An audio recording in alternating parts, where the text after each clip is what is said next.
Thanks, Sam, and thanks everyone for joining another very interesting Payzaar webinar. So I'm Max, I'm based in the Netherlands. It's cold, it's fortunately not rainy anymore, but doing a webinar at least always makes me feel very warm and fuzzy. So let's get started. What are we going to talk about today? KPIs. Yes, payroll KPIs. There it is. All right. So what I would always encourage everyone to do, whether you're a service provider or a global payroll professional or anyone who touches payroll, start with just writing down the reason why we go to work. And as payroll professionals, then stop somewhere when the work is done, whether in the evening or the middle of the night. So let's all agree on a purpose statement. And I've pulled from my own experience where we spent literally workshops, days and days, wordsmithing purpose statements of actually defining why we go to work, and then have that as a top almost tattoo on our body to say this is why we come to work and why global payroll exists within the organization. And from that kind of derive strategic objectives and KPIs. So although typically you would jump into let's just agree on some metrics and KPIs, I always urge everyone to have kind of a long-term vision and start with a purpose statement. Now, what Sam and I came up with here probably applies to most of the payroll, so we hope this gets you into a good starting position and avoid you having 3 days of dungeon workshops that I used to have designing purpose statements. So we deliver a payroll experience to the workforce and our partners at the highest standards, supporting the business. Now, this is, of course, a wonderful consulting message, but it does have a few hidden messages in there. It says that we deliver. That's something that any payroll professional at any side of the spectrum could be very proud of, because regardless of what happens, we always deliver. And then we have the element of a payroll experience. So what does a payroll experience actually mean? It could be for one company just to have the ACT principle, an accurate, compliant and timely payroll. It could also be you can access payroll, whether it's the documents, the pay slips, or a payroll expert anywhere from any device. And specifically, it mentions to the workforce. And of course, workforce calls for a broader definition, which would not just be employees, but also perhaps contingent workers or those working for you based on an EOR contract, or those that are either in a temp job or an hourly salary or a monthly salary.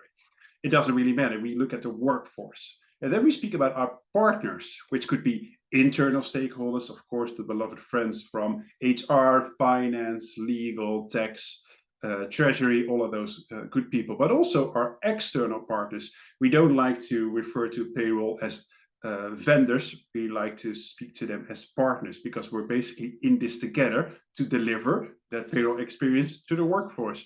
And then at the highest standard, that actually means that we are able to benchmark ourselves and pull from best practices to see what does a global payroll with our scope, with our makeup, with our ambition, and with our promise to the employees as part of the value proposition mean. Does it mean we say, well, we're okay with 95% payroll accuracy, therefore we invest less in automation or in finding the best set of payroll partners? Most likely no one will really sign off on that, but they might reflect on it in the budgets. Or do we say we really want to process a payroll to those highest standards, which would of course mean 100% flawless payroll? And then supporting the business also implies that global payroll really is a business partner and understands the business dynamics. So for instance, if your business is going in and out of countries fairly quickly, or starting a new business adventure, or doing a lot of M&A activities, your global payroll should be able to respond to those. You should be able to be flexible enough to go into a country within a month or so. Or you should be able to support the business through your global payroll, which kind of speaks to the seat at the table discussion. Well, if anything about the seat at the table, and I will not derail on it, Sam, is that at least our data should have a virtual seat at the table. That also implies that you need to have access to that data and make sure you can make it available. Now, I've already had this webinar conversation with myself, so I asked Max, that's all just great, but, and I've actually been asked this question before, and I think there's many people who have said this, but W. Edwards Deming is one of the first one that I've read about it when in business school, actually. If you can't measure it, you can't manage it. Therefore, let's look at the PDCA cycle that the same Mr. Deming, the late Mr. Deming, has introduced, because that's what we're going to use as a framework to holistically look at KPIs from a plan, do, check, act perspective. So Sam, I think that brings us to the next slide. Yes, so we'll use a PDCA cycle for our KPI framework specifically for global payroll. And I hope that after this webinar, when Sam and the team will send you the slides, that you will actually act on the PDCA cycle. So if we start from the plan part of it, and frequency, of course, it's all up for debate, but this is an example to get you going. I used to do an annual activity of setting KPIs. So KPIs at this level to strategic objectives to a purpose statement, because in the end, it's kind of a pyramid thinking where you start with a purpose statement, you design your strategic objectives, then you set your KPIs, and then you also set targets towards those. Now, without any metrics, you won't be able to actually calculate and track your KPIs. So you also need to make sure that you know which metrics actually pull into those KPIs. And rest assured, we'll have detailed examples in the rest of the slides around what that could look like.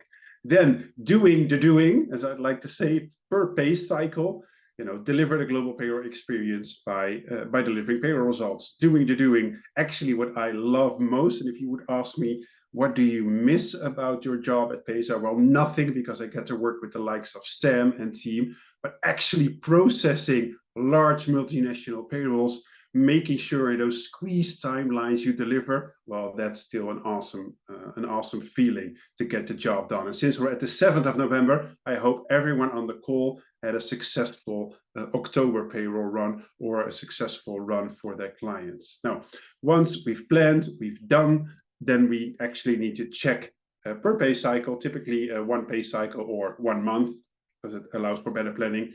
We need to check the actual results against those KPIs and against those targets. And I think what's crucial is sometimes we in global payroll don't celebrate enough what went well. We only look like intrinsically, what should we do better, or who should we engage with to get better data, which is an important part, but I just urge everyone to also celebrate what went well. And a slight sidetrack there, what I at one job did is actually secure an annual budget for those type of celebrations. So I had kind of a informal deal with my team within their region, within their remit. If they exceeded targets for 2 months in a row, which were just general KPIs, they were incentivized to take their family out for dinner. Or they would be able to kind of search or look for a gift up to a certain dollar value just to incentivize it. And also, we had kind of a structure of the global performance should always be on par, and then your individual performance should be 2 months above target. That kind of creates this whole structure where everybody's in it together and you drive the global results and don't just look at your own holistic piece, because it could be that one country or one region has a great best practice, and with this kind of additional incentive, which is more of an extrinsic motivation rather than the typical payroll intrinsic motivation, it helps drive those standards across the regions. Now, once we've checked, we also, of course, need to act, because otherwise it makes me think of my consulting days when I've written beautiful slide decks with great advice that in the end of the day was gathering dust in a cupboard in an office somewhere. Now, we need to make sure that we check the results with actionable insights. So implement improvements for the next cycle every time. And once you start getting into the flow of checking and acting, also from a KPI perspective, I'm pretty sure you will reach that nirvana state of global payroll. All right. So we have the purpose statement, and we're now in the plan phase of the PDCA cycle. So we deliver a payroll experience to the workforce and our partners at the highest standards, supporting the business. That's kind of the highest part of that pyramid. Then we go to the second layer, which would be your strategic objectives. Now, arguably, there could be many objectives, but what I've implemented across the jobs I've been in, similar what I hear from actually other global payroll managers who've been in the weeds, is to bucket the objectives into 3 different categories. The first one, service delivery, and specifically around effectiveness. This speaks to kind of the baseline expectation of any payroll department, right? To deliver accurate, compliant, and timely pay results. That's why we work day in, day out. That's why the software as a service companies like us keep on innovating to provide the tools. That's why the service providers keep hiring and attracting the best local payroll talent to process payrolls. That's why XYZ. The second one is actually service delivery efficiency. Now, effectiveness is reaching your goal. Efficiency is making sure that on Google Maps, you choose the shortest and most efficient route. Well, maybe Payzaar can be that Google Maps for global payroll, Sam, speaking of a marketing analogy, but I'll leave that to you. That's your specialism. Is to operate standardized processes in condensed timelines. Now, I always think about condensed because condense in the Dutch word sense is like you have a bit of a watery window. I always think about the Titanic, that scene when they go into the chariot down below. That's kind of condensed. Anyways, condensed timelines, which means you want to make sure cutoff is as late as possible and as close to pay date without jeopardizing your pay date. So you don't want to cut off on the 1st of the month and pay on the 25th.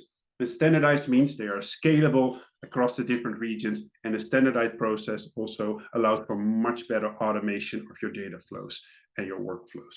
Now Sam doesn't want to talk about the inquiry experience. No, that's okay, Sam.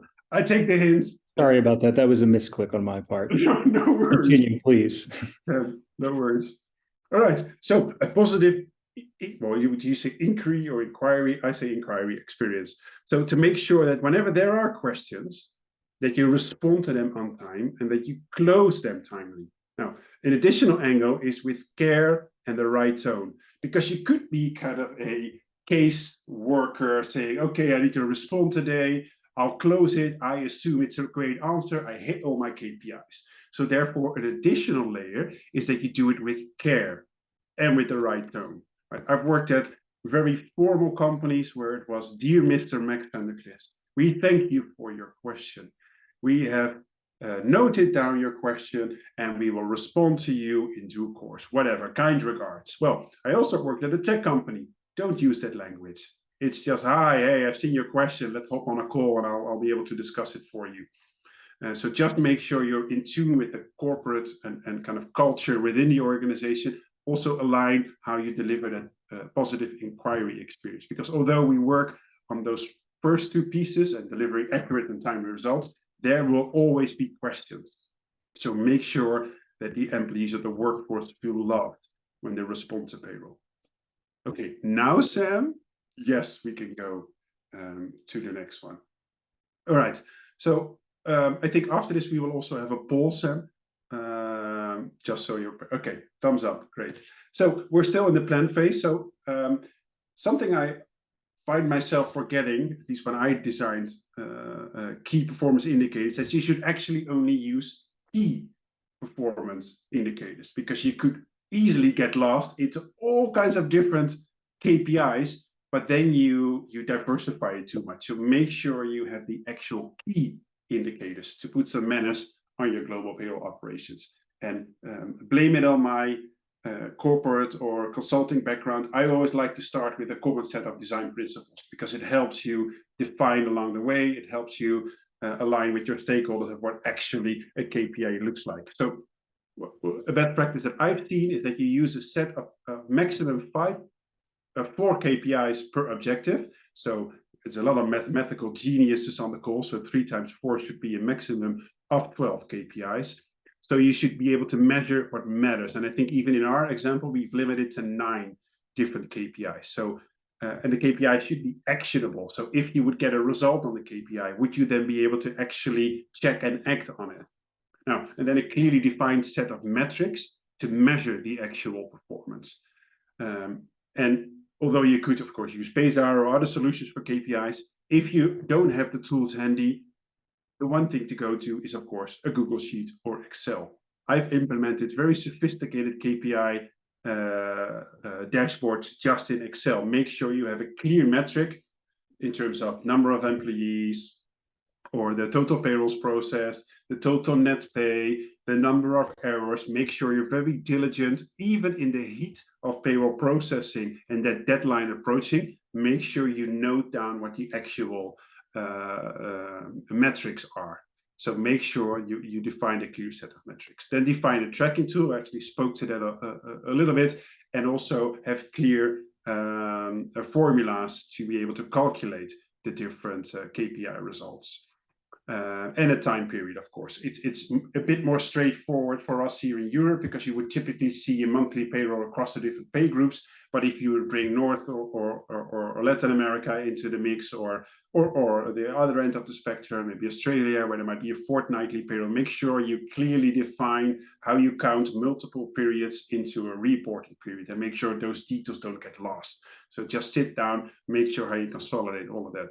And then what's really important is a target that matches with the purpose statement. So I hope to see this all connects in that pyramid. You have the purpose statement, you have the objectives, and then there's a KPI and a target that actually matches with your ambition within the purpose statement. Now, again, in the trenches of the workshops, this is where we spent a lot of time on, and it's worth spending time on. And if you don't know where to start, there's a lot of good reports out there. I think EY does a great global payroll survey. There is a lot of information at the payroll org or GPMI, most likely also GPA. I think one of our competitors, I think CloudPay even also does a KPI. There's a lot of information out there to be able to get some benchmarks. But what I would always just do is start with your own ambition aligned with your purpose statement. And if you, by the way, want any benchmarks, Sam and I also have some benchmarks around the KPIs that we're providing today.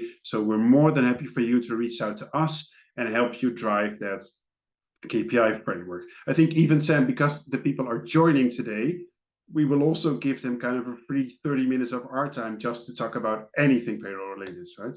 Yes, that's the idea. Okay. That's one of the things that we're offering. This is actually a first-time thing we're doing, that if after the session you want to have a little bit of consulting with us to talk about this, then that's on the table. Great. And now I think would be a good time Yes. to ask people actually this, which is, are you actually tracking your payroll KPIs? Great. Now, I think for the people responding, your responses will be treated anonymously. So yes, make sure you just answer it in a very honest way, because it helps also for us to kind of detail, okay, which level of detail should we do? Is everybody already doing it, sort of, or no? And I would say to this, while we're waiting for the results, the argument I've heard the most is, I just don't have time to do it. Yeah. Well, look, we actually have quite a, can you see the responses also, Max? No, I can't. Oh, you can't see them. Oh, okay. So this is my privilege. Okay, interesting. So right now what it looks like is 31% of respondents are saying yes, enthusiastically, they do track their payroll KPIs. Yes. 46% of them say sort of, and then 23% say no, they're not tracking their payroll KPIs. So what do you make of those results? And I guess this ties back to what you were saying, that it's hugely time consuming on top of actually doing payroll to evidence everything, and to take the extra time, after you've completed a step in your workflow or a process or something like that, to say this is done, but actually it's not done yet. Now I need to go into this other spreadsheet and write down some stuff, right? So what is your experience with that? Well, I think first of all, I'll applaud the people who said yes. Kudos to you. Make sure you also share that experience. So we're doing these webinars, but if you're on LinkedIn or someone within your network, make sure you share your best practices. And equally, I applaud the other people for being honest on it. What I would say to this, and the advice there's the result. Excellent. Yeah, there you go. There you can see it. So, it's 69% who said sort of or no. So you're in the weeds of it. What I did a prior job, also in the weeds of doing payroll, far too busy to do it. I just carved out 1 hour in my week, typically a Friday afternoon, which meant I came into a little bit to the weekend vibes with a nice music on. Carve out 1 hour a week just to focus on setting a KPI for it. And then if there is no business pressure, take your ample time to develop it and start small. We'll be presenting here a fairly extensive 9 KPI framework. If only you start with service delivery effectiveness, accuracy, timeliness, and compliance, right? If you only start there, I'm pretty sure that with all of this and what we're giving you today, you'll be able to start yourself. And again, take us up on the offer to get you started. Sam and I will be happily engaging with you. So thanks, Sam. A great poll. Okay, that brings us, I think, to the next slide. It makes me wonder, Sam, what were people doing before this when slides didn't exist yet? Like, how did you present? But anyways, it seems like our meetings are always when slides didn't exist, there also probably were no webinars, right? So, oh, that's probably true. Right. So I wonder. No, that's interesting. Projector. Anyway, a different topic, how that all evolved. So we now have set a purpose statement. We have set the 3 main objectives. We have set the rules of engagement around KPIs. And now we're going to look at what those KPIs could look like. So we'll start with the first one, the service delivery effectiveness, to deliver accurate, compliant, and timely pay results.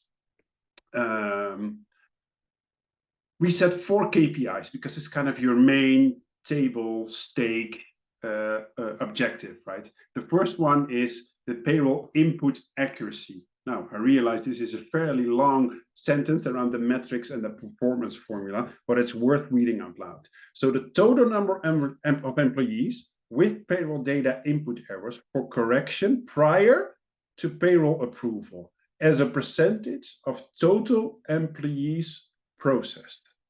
The target is a minimum of 99.5%, and the time period is the current pay cycle. So if we would link this back to noting down metrics, you would need to have the total number of employees that you've processed, and for each error, you would need to log them, which you've identified either through the trial results or through any other type of controls. And what I used to do is note down the employee number, note down their country, their region, and also the type of error. Give some contextual information of the error. Was it a wrong processing of a certain pay element? Was there a wrong submission of the data towards the provider, the payroll partner? Because it isn't always the payroll partners who make errors. It's also the inputs that could slip through. And try to list any of the processes that you would see tied to that different error, because this is where you would typically see most of the efficiency gains as well around getting the input accuracy right.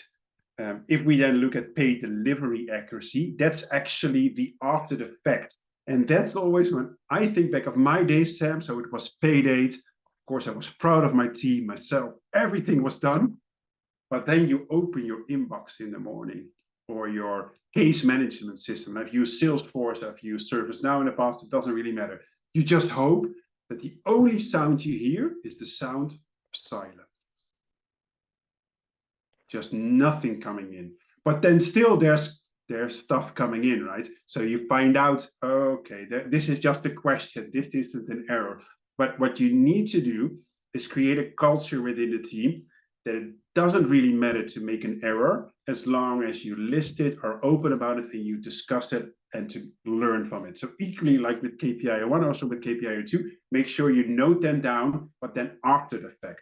There could be an error that occurred after the fact. And this target we've set as a benchmark, what we see across our customer base and based on our experience, is 99.9%, right? That still means that out of 1,000 payrolls, there is 1 payroll that could be wrong. Now, that's something that you would never sign up for, but realistically, there might always be something happening. So I would say if you're really ambitious, put 100% here, but also be realistic. Now, payment dates met, which is just the salary payments dates met as a percentage of all the scheduled payment days, a fairly straightforward formula. Of course, this one we did set at 100%, because although you've done all the check-in, payroll input, pay delivery, you want to make sure that the payments are always on the contractually agreed date. Not sooner, not later, especially not sooner, but consistently. You want it to be 100%. And then, of course, you have your different compliance filings that need to be met. If you would have a tracking tool or a compliance dashboard, like we also offer, Sam. So there's local compliance filings that typically have the after effect. So you would see the time period here a little bit different, because there's a lot of countries out there that do filings after the payroll is approved, or the filing deadline is only in the middle of or the end of the next month. So you'll be able to do that kind of on a previous cycle. Also, like compliance is a given. So we've set this as a benchmark at 100%, because you always need to file on time. And if it's accurate, that kind of flows from KPI 1 and KPI 2. Right, Sam, that moves us, I think, into the efficiency. Yes, the efficiency.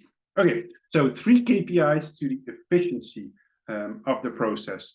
And I really love the first one, payroll first time right, or payroll FTR. This is the total number of payrolls with a first time approval as a percentage of total trial payroll results. And this could actually be for outsourced or in-house payrolls. But you have a payroll calendar, and there's a lot of payroll folks on the call. I don't need to explain it to you, so I'll be brief. There's a cutoff, which leads into payroll submission. Typically, that should be as limited as possible. If you have automated processes, automatic straight-through processing, that should be fairly limited. So you have submission, and then you get the trial results. And when you get the trial results, you want that to be first time right.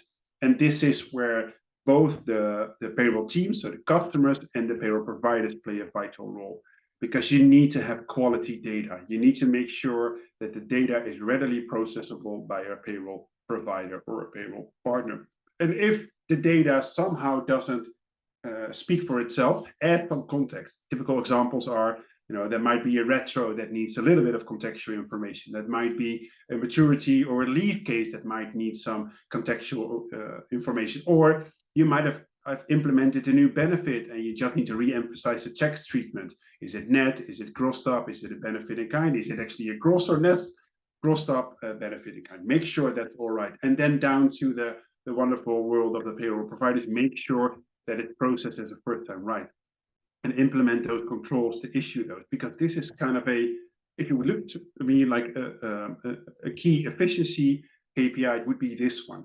Because once you've rejected a payroll, and I've actually just posted on that on LinkedIn yesterday, there's a lot of thought that goes into rejecting a payroll. Right? Is it critical enough?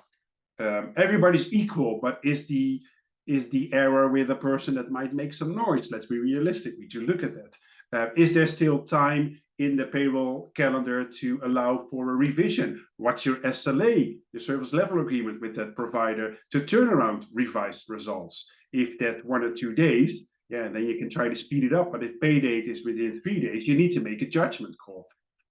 So I would say that a very ambitious target here would be 100%, but realistically 90%. What I've seen across my benchmarks, I was able to hit 80% as kind of a maximum, because I was also into a model where I had locked in vendors. They're just for payroll providers, just not that great of a quality. I always knew that I had to reject payroll, and typically it were fairly straightforward payroll. So, for instance, I had a payroll provider in the Nordics, where I had a few countries with only a handful of employees. I always knew whatever we tried to do, we had to reject payroll.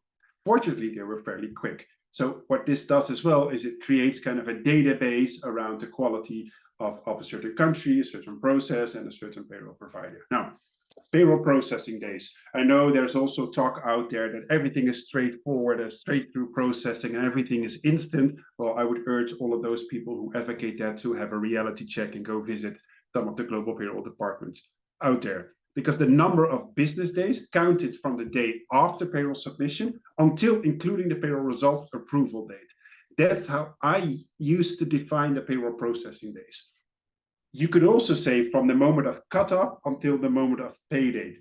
It doesn't really matter as long as you're consistent within your KPI definition, because only then you can benchmark performance across countries, across regions, and ultimately across the globe, and potentially even across industry standards. Now, the number of off cycles and or advances is typically a good indicator of an inefficiency in the process. If there would be an off cycle for a late commission run or a bonus run, or you might need to do a separate equity run, it's a key metric and KPI to look at in terms of process improvements. Because if you would talk to your upstream partners, what's the reason why the bonus run wasn't included in the normal run? Is there a specific legal reason? I've seen and reviewed, unfortunately, too many severance agreements where the lawyers in their right mind said, hey, this severance will be paid within 20 days after signing.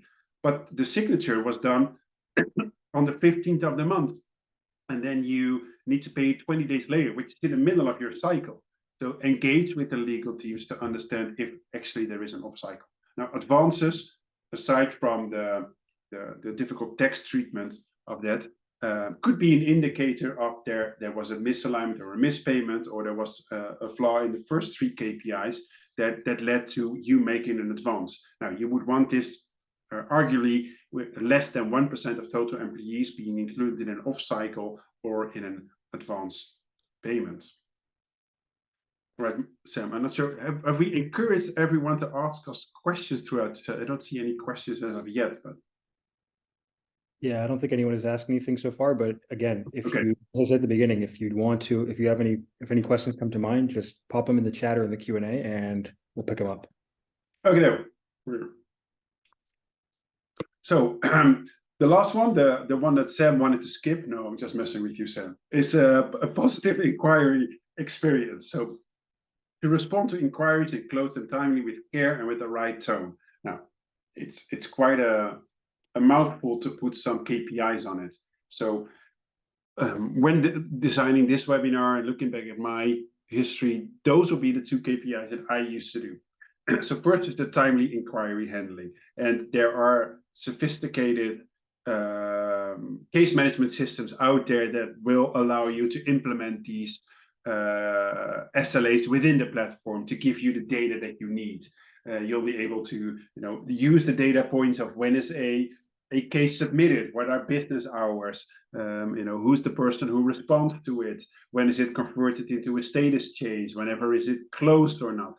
And this, I think, aside from all the metrics, right, if you get payroll on time and in your mind right, then this would be one of the most crucial experiences and metrics for the overall employee value proposition. And especially for those who report into HR, if you work with a payroll report into HR, this would be more of an important metric.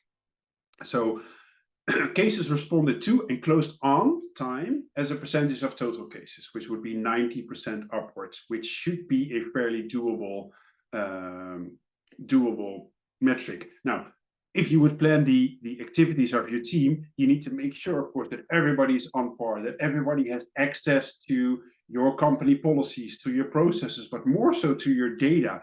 If an employee has a question about their payslip or about a historical payslip, you should be able to pull that up immediately. It also means that your team should be able to answer those questions. What if they have a detailed tax-related question? Is your team able to respond to most of those questions, or do you maybe engage with your local payroll partners to detail those, to answer those questions? So make sure you design kind of your payroll operating model to be able to respond to these cases and close them on time, which means you need to have the right knowledge and experience within your team. If not, supplement them with the great level of outsourcing and make sure you have access to data and documents.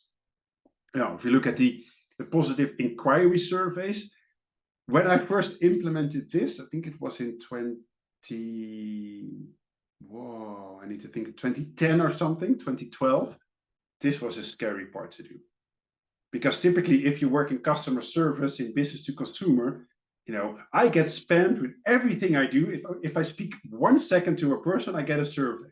It kind of annoys me, but I always complete the surveys because they deserve to know how the experience was. Well, why don't we ask the employees how the experience was when they've interacted with payroll? Now that becomes a little bit scary, because asking someone for feedback also means they can actually give you feedback. And it might not always be positive, but guaranteed, if you start doing this, it really raises the profile of payroll, because hopefully you'll be able to gather great metrics. If there is some honest feedback of what you can improve, at least you know, because typically payroll doesn't really know in terms of the employee experience what to improve on, right? There will always be people who always complain, right? That's within every organization, that's in life. But there's actually a lot of people who would just like to complete the survey. Make sure it's short and targeted, maybe with some smileys, some happy faces, and just make it rated. Because otherwise, you never know if you actually use the appropriate language or the right medium. Um, there was always a debate within the team and myself is, when do you do written answers? When do you just pick up the phone or start a Zoom call? And typically what you see is starting a conversation, just being in front of someone takes away most of the friction of the conversation, because I'll be able to look Sam into the eyes and he's looking behind himself, getting his difficult question up. But at least it's less like anonymous via a ticketing system or an email. We are looking at each other, we're having a conversation, and I'll be able to respond to his non-verbal communication. Anyway, a slight derail. The target again, 90%. Okay, that's kind of an overview. Oh, actually, we will now go to the overview, Sam, if memory serves, which is a great song by Interpol, by the way, but that's another story. All right, just to recap, the KPI framework. So we had a design principle that we have a maximum of 4 KPIs per strategic objective, which equates to 12. We have 9 KPIs. I think this would be a baseline for everyone to start your own KPI journey. We've given you the KPIs, the formulas, the definitions, the targets, and the time period. So I would encourage everyone to take this to their organization. And if you were one of the people who responded, yes, I have a KPI framework, please let me know and let Sam know what you think of our KPIs. If you miss anything, do you have different definitions? We'll also be happy to learn from you. And for the people who haven't started it yet or are so, make sure you just use this and use the time that we have given you. I think it's a 30-minute call that we give for free to make sure that you get started on it. All right, Sam. That I think brings us to another polling question after I've finished this slide, which I can be fairly brief on, Sam, while you pull up the poll. Well, that's a tongue twister. Okay, so now we are in the do cycle, and that's just what payroll professionals do best. Doing the doing, making sure everybody gets paid, regardless of what happens. Now, after that, we'll need to check it. And I think Sam now pulled up the next polling question. Great, Sam. Yes, it's on screen now. So yeah, and the question here is actually, are you actually, using KPIs? Because this is something that happens. So I work in marketing, right? And but I mean, this happens in every area of the business, I think, right? Where we say we're going to be really data driven. Yeah, we're going to be data driven because data is good. Everyone loves data. Data is this universal good, right? Now, and then so you start tracking all these different things, and you have a nice dashboard with them, and then the dashboard just kind of exists, right? And so the harder part, even, sometimes what's harder than tracking stuff is actually doing something with the numbers after you have them, right? So the question here is, if you're tracking your KPIs, do you actually use them to drive improvement? And if you do you do that in a systematized way where you actually have a process where it's every month, every quarter, every semester, et cetera, every pay cycle? Or is it kind of an ad hoc thing where you'll do it sometimes and others not, or maybe you're not doing it yet, right? So I see we have a good number of responses. I'm going to give people a few more seconds, and then if not, I'm going to end the poll. Okay. I don't see more coming in. This is anonymous. I don't know who is answering what. So you're not not exposing yourself here. Okay. Yeah, I think we could end it. Okay, great. So what we have is, can you see this now, Max? Yes. So I think 35% responded yes, we have a process in place. 57% responded yes, ad hoc, and 9% responded not yet. I think that's interesting. If you would and not in the British sense of interesting. I find it actually interesting. Because if you link it back to the people who had KPIs in place, right? I think it was 30 something that had KPIs in place and the rest was thinking of it or so. But actually everybody discusses payroll results. And we've kind of kept this question fairly broad. So do you discuss the payroll results? It's great that everybody discusses the payroll results. I think what we will go into next is to do it systematically, both internally and with your payroll teams, with the stakeholders and with the rest. So it's great that there's already a question there. And then it's probably, to Sam's point, to be more data driven with the KPIs, makes it even of a more meaningful and targeted conversation to also have interventions. That's great. Thanks, Sam. Let's move to the next slide. Let it slide. We have a question in the chat that they've sent us, which is, what are the best practices for discussing the results within the team? So how would you go about that? That's a perfect segue into the next slide. Thanks for asking the question. All right. So we're actually in the check phase, and then we'll also share the best practices for discussing the results. So how to measure? Make sure you define how, which means kind of where, what system, and how frequent. Do you do it globally, regionally, and or locally? What I used to do is start from the bottom up. If you're going to track the data anyway, list it with as much kind of metadata points as you can. And then you, from a country, you can go to a regional and to a global, because if you would only track it on a global, it will be very difficult to have specific interventions, because there might be a recurring team across a different country or a region, or maybe as a process, maybe commissions across different countries. But probably the first thing to do, and I'll discuss now the question around the payroll team reviews, make sure you create a culture of continuous improvements.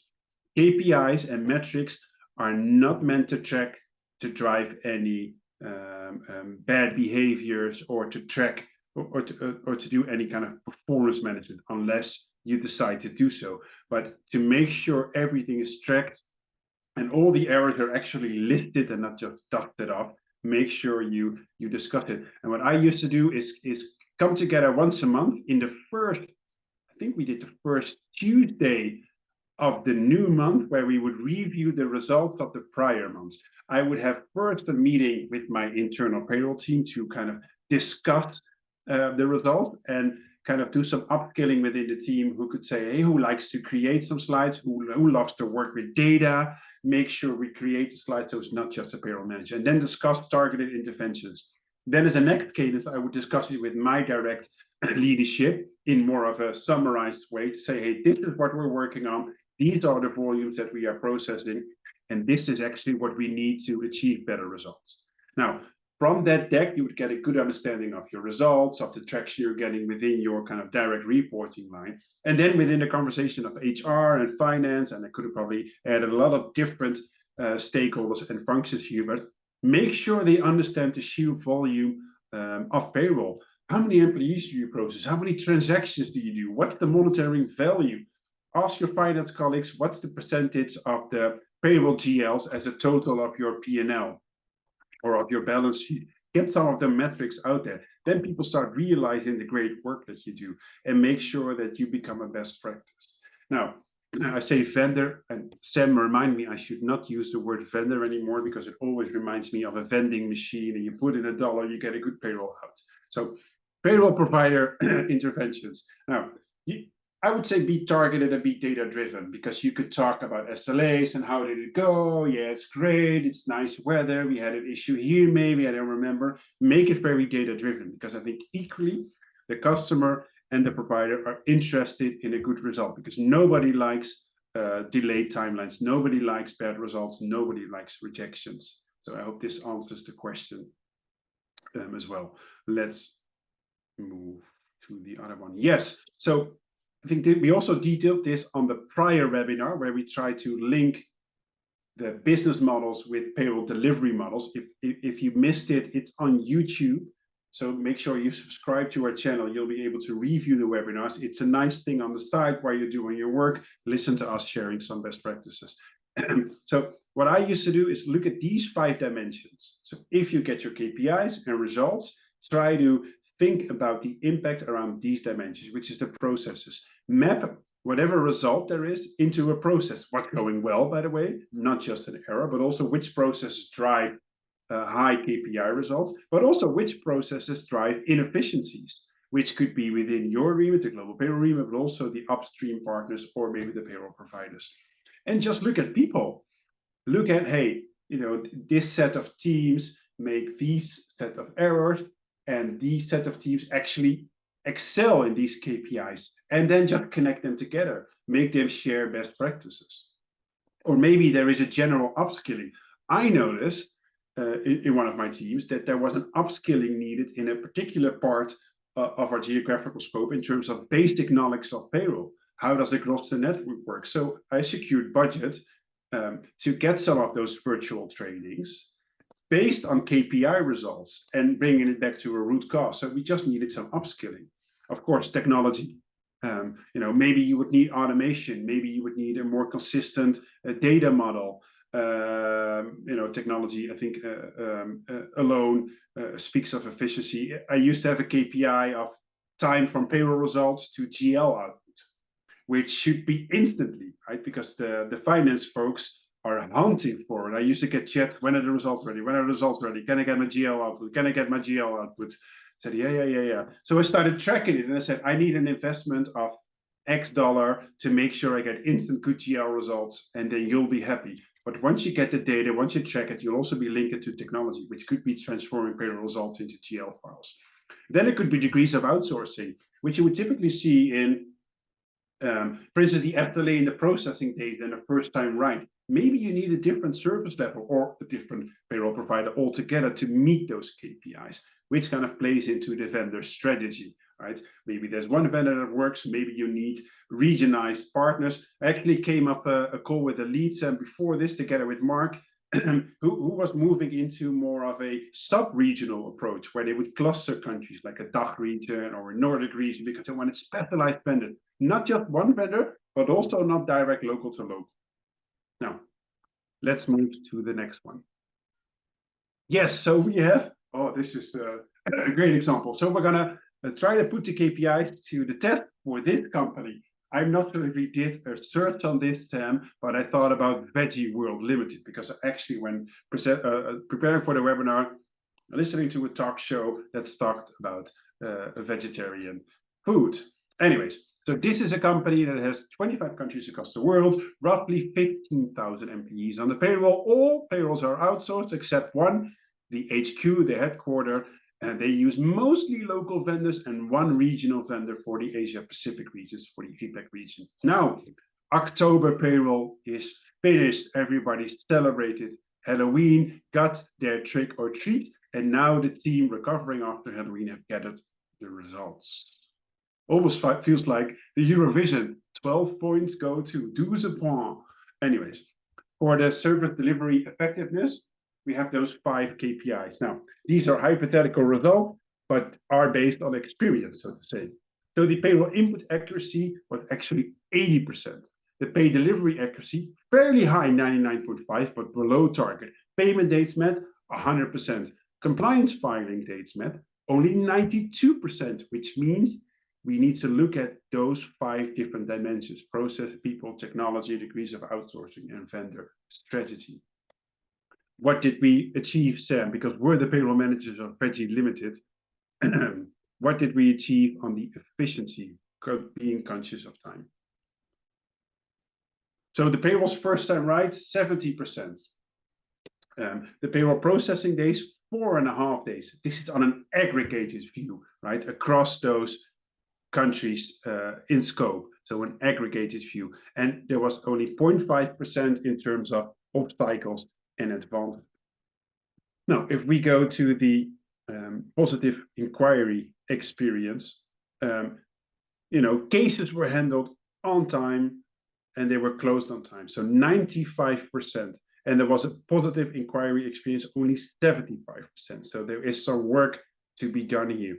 Now, the reason why we're also showing this slide is this kind of builds up your own slide pack around KPIs when you need to start socializing that with the team or with others, and then you can kind of assess these results either on a global level or trending month to month, which actually we've summarized in the next slides before we go and summarize. Yeah, so this is kind of a variation of a global payroll performance dashboard you could socialize with any of the internal and external stakeholders, where I've added some more kind of volumetrics around a country. So 25 countries, added one country in APAC, which went upwards. Over 15K employees processed with some context information that there was plus 287 from the prior month, mostly hired in EMEA, also upwards. And there was 43.4 million of net pay, which was kind of an increase of 5.7% due to bonus runs. This already gives a good indication of the scope that you're dealing with within the company. Now, you would see here the result that we've just discussed, and the way to look at this is you have the arrows either being horizontal, upwards, or downwards, and they have a color. Downwards means it's dropped, and if it's orange, it means that it is just like last month, it dropped. And if it's upwards, it's better than last month, but still below target. Now, you have the targets here as well, and this is how you could kind of create this KPI dashboard at an aggregated level. I used to have one dashboard at a global level and then a dashboard on a regional level, and then some contextual information. Okay, this is the data, but what are the key lessons learned across those 5 dimensions? So I hope this resonates with my audience today, Sam. I think we'll move to some key takeaways. Okay, the key takeaways, Sam. Oh, you want to? I'll spend 1 second on it, Sam. My bad. Go ahead. Sorry. No worries. I'll include this in the acquiree experience, Sam. No, okay. Is then if you haven't started with the KPI yet, no worries. My encouragement is start penciling 1 hour a week. Just think about it. You can use this as a framework, and you can always engage with us doing it. It really helps to be data-driven if you want to secure any budget for a change, because people will always ask you why. What's the reason? Payroll's running fine because there's no issues. So make sure you're data-driven. Use the KPI framework to do the same thing. All right, Sam, over to you. Okay. So I'm conscious of time. We don't have a lot of time left, so I'm going to try to be quick here because I do want to give people an opportunity to ask a couple questions. So I'm going to go through this pretty fast. To wrap things up, I wanted to tie back everything Max has been talking about to what we are, to what we do and who we are, right? I'm not sure if you're familiar with Payzaar. If you are, then you know that we're a payroll provider, although it's not quite, we're not quite a normal payroll provider. I would say we're more of a technology company and technology platform. And I think there's an example that Max gave that was really good when he was talking about his experience, running payroll in the past, where he said that he knew that there was one region that every month it was going to be wrong and he was going to have to reject it, which was the Nordics. And every month it was wrong, right? His provider would do it for him, they would send it to him, and he'd have to reject it every month, right? And you would think, oh, well, I mean, that obviously is not okay because you're wasting money and you're wasting time and you're wasting effort having to do this every month. And this is a repeating issue. So why isn't this being fixed? Right. And the answer to that is that Max was operating under an aggregator model, which means that he was locked into a contract with one vendor. He had one provider that did all of his payroll. And when you're working with an aggregator, what'll happen is that you're going to get kind of a mixed bag, right? You're going to have some countries that are going to be great. They're going to work really, really well. You're going to have your first time approval for a country or region is going to be 100% or 99% or something like that. And then maybe there's going to be regions that they're just not very good at, right? Where they don't have the necessary local expertise in-house to be able to deliver high quality payroll to you, right? What we advocate for is an alternative to this model. So we are a technology platform, and a simple way to explain it would be that instead of, outsourcing all your payroll to one provider, we believe that the best quality experience is working with a collection of best in breed local providers and orchestrating all of that through a global platform, which is what Payzaar is, right? If you look at the diagram here, you can see that we take a modular approach to that. So we have different modules in our platform that handle different parts of your payroll process for you. So one of it is actual process control, the reporting part, HR integration into finance, et cetera, and employee self-service also, right? This is deployed modularly, and it sits on top of your network of best-in-breed local providers, and it sucks up all the data from them. It brings everything together, so everything is standardized, everything is homogeneous, right? So you have a global payroll experience, but you are working with those best-in-breed local providers, which are going to give you the best quality payroll you could get, typically. The way this works is that the platform is source system agnostic. What that means is we can interface and consume and parse data from virtually any source system, whether it's your HCM, whether it's your HRIS, whether you have local subsystems for benefits or commissions or stuff like that. Whatever those are, we can consume that data, and then we can transform it into one global format. So you can operate on that data in real time, so you can query it, and so you can output it to your team in finance or in accounting in a format that's going to be intelligible and actionable for them. And I see we have something here in the chat. Oh, okay. No, that's just someone saying hello. I want to wrap up this part by giving you an example here.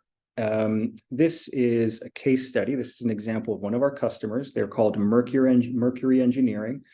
They are an Ireland-based, Dublin-based multinational engineering firm. And we've been working with them for a little over a year now, I think. And they're kind of a paradigmatic example of what we've been talking about around KPIs and how that ties back to your vendor strategy and to your technology, right? So in the past, they were working with an aggregator, and they had some very serious issues around quality, and which are outlined here, right? So they were working with a provider that had poor local expertise in a series of countries, which meant that the payroll that they were getting was just not good. It had errors, it had problems, and they had to reject it. On top of that, there was an issue that complicated it, which was that their provider had very, very strict deadlines and cutoff dates, very, very restrictive on them. So they had to deliver their data to their provider during the first week of the month, right? So if you finish your pay cycle in the 3rd/4th week, depending on, if you have to do any reruns or have to fix anything, that gives you 1 week to gather up all your data again, to prepare it, to compile it, to make it, to get it into the format that your provider needs and to deliver it to them, right? So you're always working under a lot of stress, under a lot of time pressure, which is hard on your team, which means that the quality of the work that you can do goes down, right? So those things kind of cascade, right? And then the third issue that they had is that they had a lot of chronic issues, which is exactly what Max was talking about earlier with his experience with the Nordics, right? So if you're working with an aggregator like they were, and they don't have the in-house expertise in, Austria, for example, right? And then your payroll for Austria is just always bad. And you can go to them and say, hey, look, this is a problem. You need to fix this. Since you are locked into a 3 or a 5-year contract, right? If they don't willingly decide to actually improve things, you just have to kind of live with that and you have to work around it, right? And that's not an ideal situation. So what they decided to do is they decided to undergo like a big, a transformation process. And instead of working with one provider, they said, we're going to work with best in breed local providers for each of our countries. And we're going to orchestrate that through a technology platform in the cloud, right? And the gains they've had from this have been incredible, essentially, right? So they've reduced their cost per payslip by 50%. And then the biggest thing is that they have been able to push their cutoff dates back by 7 to 10 days per country, which means that their team is under so much less time pressure now that they can actually ensure better quality in everything that they're doing. And, and then there's also the fact that they don't have to do as much overtime. They don't have to work nights as much because, they have much more time to get stuff done now. And I could go on and on about this, but what I will say is we have a case study on this up on the website where you can read about this more in detail because I am aware of time. So I'd recommend that you go to our website, check it out. There's a lot more interesting information there for you if you're interested in this. And I think I will wrap here because we are going a little bit over time now. Max, is there anything you would like to close on? No, thanks, Sam. We also published this case study, which is really, really great. And they also started tracking KPIs and getting results out of it, and then creating this success story. And actually, the global payroll manager has used us for the second time in different type of environments, achieving the same result. I just want to thank everyone for joining. I hope this has been really interesting.